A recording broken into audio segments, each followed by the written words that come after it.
Hi, welcome to es346 Basic Thermodynamics. These are examples, and the example here is going to be the second law efficiency of energy storage in a closed system. I'm Roy Peterson. All right, so here's the problem that we're going to solve. What we're doing is we're storing some energy, so that's this energy E in. We're going to put it, and we're going to store it inside this piston cylinder device. This piston cylinder is attached to a spring, and so if it expands, the pressure is going to increase inside the cylinder. And we are told the relationship between the pressure and the change in volume is here, where the force per area, or pressure, is 50 times the change in volume. And the units on this are going to be, the pressure will be in kPa if the change in volume is in meters cubed. So this will all be in SI units. Now we're told we put this energy in, and the final volume is 4 times the initial volume. And initially, inside this cylinder device, we have water. It has a mass of 2 kilograms, an initial extensive volume of half a cubic meter, and an initial pressure of 100 kilopascals. And the question we want to answer is, what is the second law efficiency of storing this energy Q in this piston cylinder device? So here's the, I put Q in over here. This should be E in, just the energy that's going in. We haven't really specified how it got in there. It's just a generic energy in there. And so how well is it? So this is a second law question. And so when we talk about second law efficiencies, what we're thinking of in terms of is exergy. Now, this energy that comes in is going to have an exergy. So I'll call that X in. It's the exergy associated with that energy. And when I put it into the cylinder, what happens is I'm going to have a final exergy. Let's call that X2. But it's going to be less than the exergy that went in. Some of it got destroyed. And so, I mean, the best is that I could do is it would be the exact same. And here we're going to assume it something got destroyed just by the posing of the question. And so X2 is going to be something less than X that goes in. So this X2 is something less than what I put in. And so that's how I'm going to be able to determine my efficiency. And so another way to think of this is the exergy that I put in is going to be the exergy that is stored, and then plus whatever exergy I destroyed. So I lost some in there. And then my term of my second law efficiency, what that would be the exergy that I ended up storing over what I expended, or what I put in there. Or another way to write that would be that it's going to be equal to 1 minus the exergy that I destroyed over the exergy expended, or the exergy that I put in. So effectively what I need to determine is what was my final exergy, and essentially what was my initial exergy, or the energy that I put in. So we'll go ahead and determine what our final exergy is. So let's look at we have an unsteady closed system process. And now initial conditions, I have a pressure and a volume and a mass. So that tells me that I've got a pair of independent intensive variables. I have P1, V1 over M, specific volume. That pair right there are independent. So I know my initial conditions. From there I can determine any other properties. And at the final condition, well, I do know the final volume. So I know V2 over M. That's going to be 4 times what the initial volume was. And then in order to find the final pressure, I can get that because I have this force relationship over here on the right. So I'm going to be able to determine P2 using that. So there's going to be my second set of intensive variables. So let's go ahead and determine just the numbers exactly. So a little V1, that's the M specific volume, is 0.5 over 2. That's going to be cubic meters over kilograms. So that tells me that I have 0.25 meters cubed per kilogram. And then at the final state, the volume there, it's going to be essentially just 4 times what that is. So that's going to be 1 cubic meter per kilogram. And then I need to determine that final pressure. So this is the final pressure is going to be, well, I started at P1, and then I've got this spring that's exerting an additional force. It's going to give me an additional pressure of 50 times, and now I've got my change in volume, which is going to be the change in extensive volume is 1.5 cubic meters, and so that is end up going to be equal to 175 kilopascals. So I go from 100 to 175 kilopascals. My volume goes to 4 times. So now I've got my 2 intensive variables, pressure and volume. So I can go ahead and find things like my internal energy, because I'm going to need to calculate what my exergy numbers are. So it's 724.4.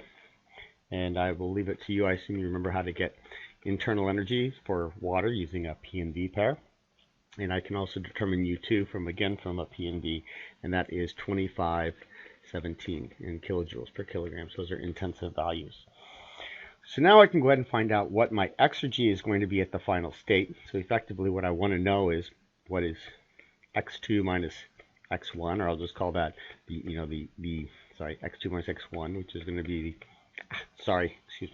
what the change in exergy, which is going to be this value of x2 up here, So that's going to end up being the mass, U2 minus U1, and then plus P naught. So I need to know what that outside pressure is. I need to write this.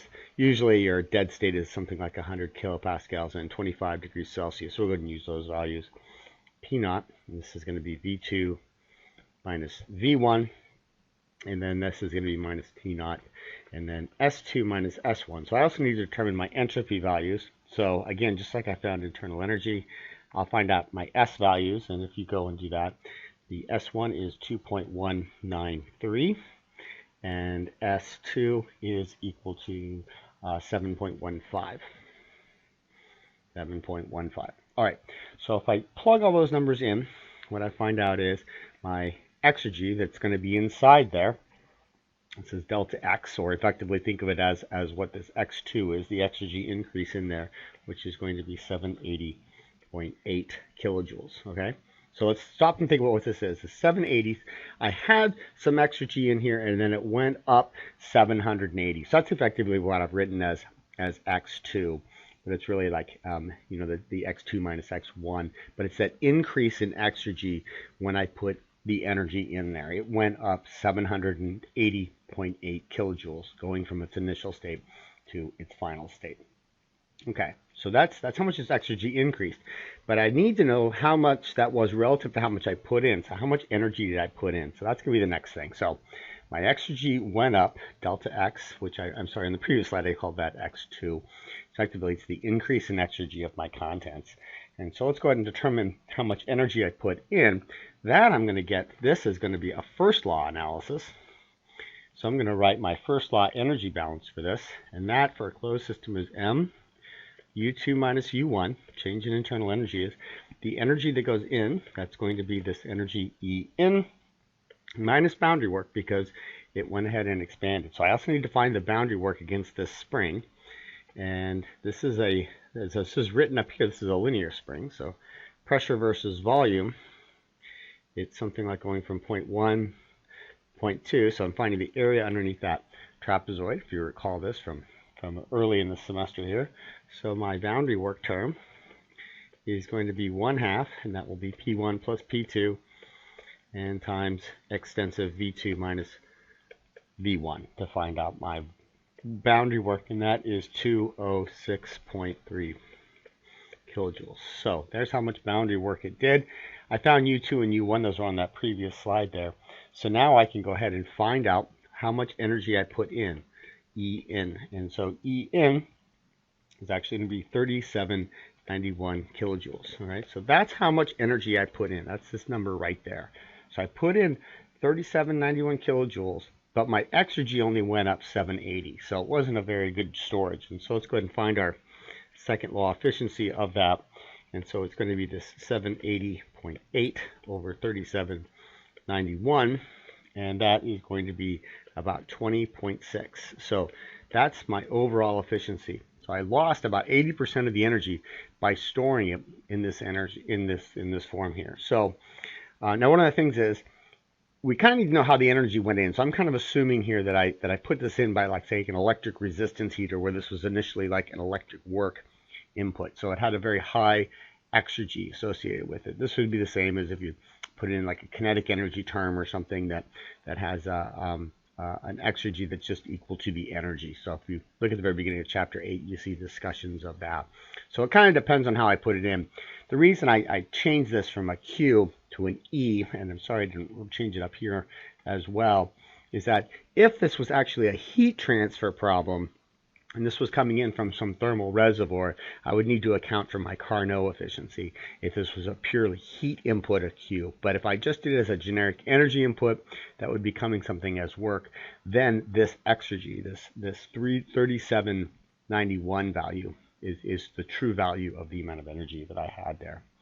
Now, why is this efficiency so low? And you can actually do it if you go back on our previous slide here. We can actually get an idea by looking at my entropy values, 2.19 and 7.15. This is almost a fourfold increase in the entropy. So I'm actually generating a lot of entropy.